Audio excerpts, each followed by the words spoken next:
All right, let's get started. Now, first of all, thank you very much for coming here to share this with me. And today I'm going to talk about the vitamin C and integral medicine in the prevention and treatment of COVID-19. And as you see at the bottom of this, I like to thank all the scientists and doctors in the International Society for also molecular medicine. I think I saw Dr. Gonzalez, Dr. Michael Gonzalez here, and he's been great. And here are some of the, at the very beginning of the COVID-19 breakout in China, we formed a international medical VC medical support team. This is the list of those. And it's not, this was early on. And we see a few worldwide experts on vitamin C. You see Dr. Thomas Levy here. You see Dr. Yanagisawa, the president of ISOM, and Dr. Andrew Shao here, and a few others here. Now, first of all, let's review some of the characteristics of COVID-19 virus. Now, first of all, it is an RNA virus. What does that mean? That means that RNA is a single-strand nuclear, the nucleic acid peptide. I mean, the RNA. And it is very easy to mutate because it's not double-stranded and it doesn't have a correct copy once it's mutated as a reference. And as far as we know, there are at least 8, actually some reports showing several dozens of different strains. And it is very easy to spread, and it's mainly a respiratory virus. It starts from your lungs first. And in the lungs, the key pathologies are it causes pneumonia, acute lung injury, and acute respiratory distress syndrome, and some of people may die, as you know. What does all these mean? Now, let's look a little bit at the the epidemics and the pandemics worldwide. It's very disturbing when I did this. So Wikipedia has a list of the epidemics and pandemics. It listed 98 epidemics and pandemics in the 200 years of 19th and 20th century. 98, almost 100. And I counted, out of those 98, 14 of them caused 1,000 deaths or more. So I call it major ones, easy for easy comparison. Now, if you go to the current, current century, 21st century, we are barely 20 years. I think we are only 19 years and 3 months into it.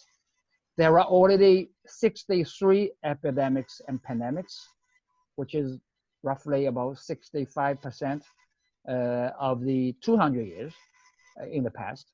11 out of these 63 caused deaths of greater than 1,000. Now, this is very disturbing.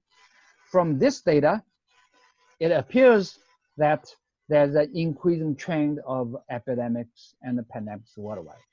Now, this is very puzzling. We would think that the epidemics, pandemics of viral bacteria origin have to do with the economic and the sanitary conditions.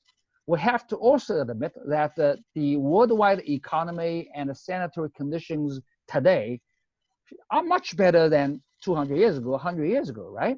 However, we are seeing an increasing trend. There seems to be more and more of such epidemics and pandemics. Why?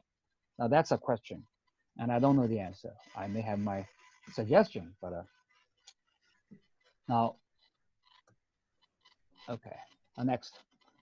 So look at the strategy. Now, if you remember, 17 years ago, we had a SARS, mostly in China and the Southeast Asia. And about 7-8 years ago, we had a MERS, that's mostly Middle Eastern areas. And also we had other Ebola, Marburg, or these, influenza, or these outbreaks. Now, we panicked when SARS hit us in some areas in the world. And we panicked when MERS hit us in parts of the world. And we're panicking right now worldwide in this COVID-19 pandemic. And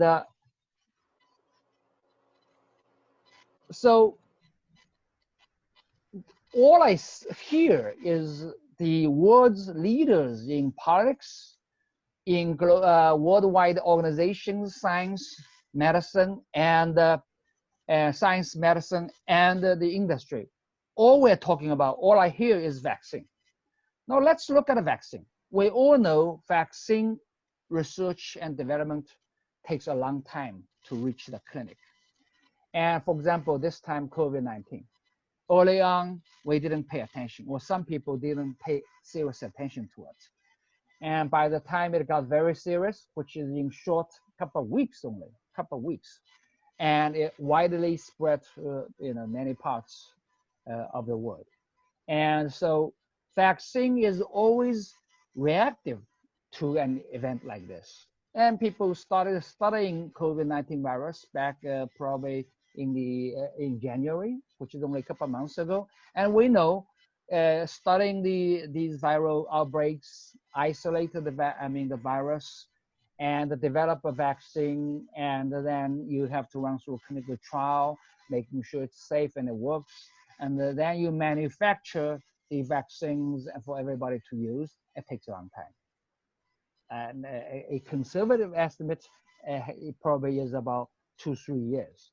And what I can say is that we don't have a vaccine for COVID-19 now, and we probably won't see it anytime soon. And by the time, we know the world has already lost a lot of lives, and our economy is in the tank. And if this goes on for another 6 months or 1 year, I don't know what will happen to worldwide economy.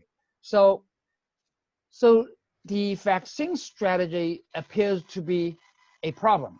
We didn't have a SARS vaccine, we didn't have a MERS vaccine, we don't have a COVID-19 vaccine. And if we don't change this thinking and mentality and strategy, next time, hopefully not, but it will hit us again. Another major epidemic or pandemic will hit us again. And we've been hit 63 times this century in the short 20 years, okay? So when it happens again, we will panic again. Now this is interesting, this is important.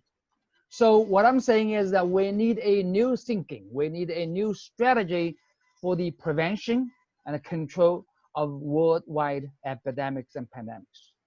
And we need a strategy that is effective and is not pathogen specific and is widely available and inexpensive. And why is that? Is that if we have a viral or pathogen specific like COVID-19, we can only develop it after the outbreak. And that's, again, reactionary. That's too late. We need to have something that's proactive. When that happens, we have it. And it also has to be readily available and inexpensive. So today I'm going to talk about vitamin C and integrative medicine measures. And these are the measures that uniquely qualify. And I'm not aware of too many measures like this existing today. Now, let's review the key